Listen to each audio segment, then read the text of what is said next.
Every night we share with you the roadmap to reaching your American dream, and it usually comes with a big idea, guts, and it ends up by building a multi-million-dollar business. But hey, this is a great country, and there are plenty of alternative roads to making millions, and some of them are a little wacky. That's where Alan Corey comes in. He's the author of $1 Million by 30 at age 22. You said, I'm going to be a millionaire by 30, but you had no big idea for a business, no brilliant training. No big income either. No big income, and you said, obstacles. I'm going a completely different way. So give me your wacky steps. This is true stuff, guys, that got you to $1 million by 30. Sure. I was just new to New York City, big dreams, and the problem was I had a $40,000 salary.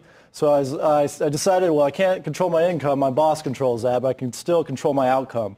And I took 61% of that salary, which bumped me down to about $15,000 to live on New York City before taxes.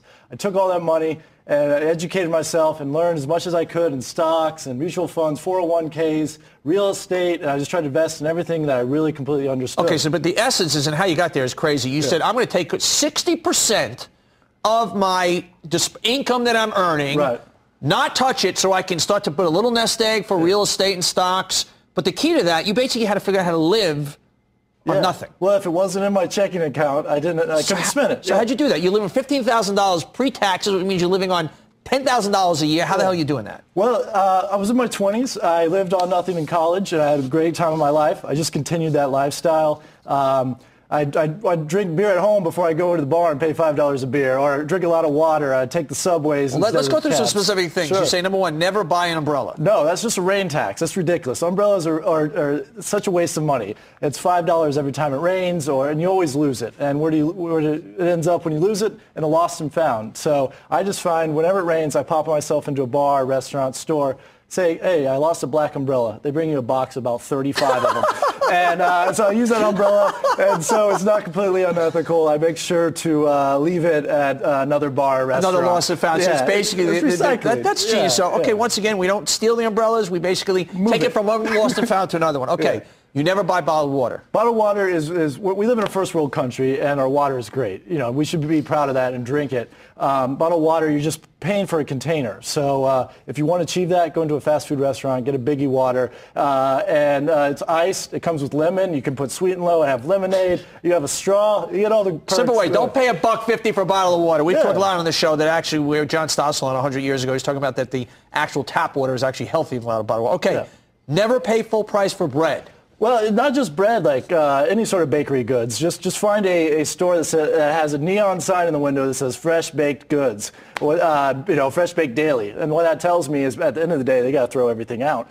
And so I started doing that. I'd pop in like 5 minutes before closing and just kind of talk to them like, you guys going to throw that trash can out? I'm not going to buy it. You want to give me a few things? And then they started liking me. I kept coming back day after day. And eventually about 4 days later, they started charging me half price. But it was still a deal. I took it. It's half price goods, and it doesn't need to be fresh baked. All right. Another way, fill out comment cards? Yeah, I found that, go in any sort of restaurant, I do the little simple market research, fill out the comment cards, and, a couple weeks later, sometimes I got a coupon in the mail for a free meal, 10% discount. I was honest. I didn't say, the place was horrible just to make it up. They send me thank you notes with coupons too, even if it's all positive. And also, never pay for a gym membership.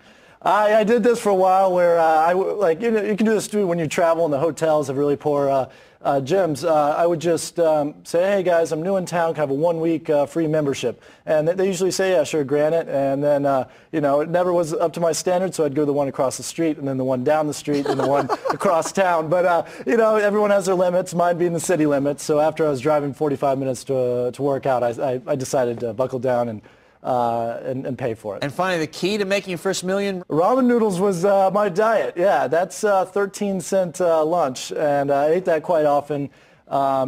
I probably burned out on it a little bit now, but it got me through some, bank account was a little low. I was forced to live off as little as possible. So 13-cent lunches, the transporting umbrella, never buying bottled water, never pay full price for bread, the comment cards, it all adds up to socking money away, then investing in real estate and stocks. First million by 30. Easy, right? I'm always looking for a deal, that's for sure. But it's not as crazy as it was before. I'm comfortable. I've got $1 million. I've got passive income. So I retired at the age of 28. And so things are great. And it's great because I don't have any special skills. I'm just a regular guy who just had a dream, and I made it happen. Anyone can do it. Alan Corey, there's a lot of way to those millions, kids. It's not always building a big business. It's sometimes the transportable umbrella. Author of $1 Million by 30. More big ideas straight ahead.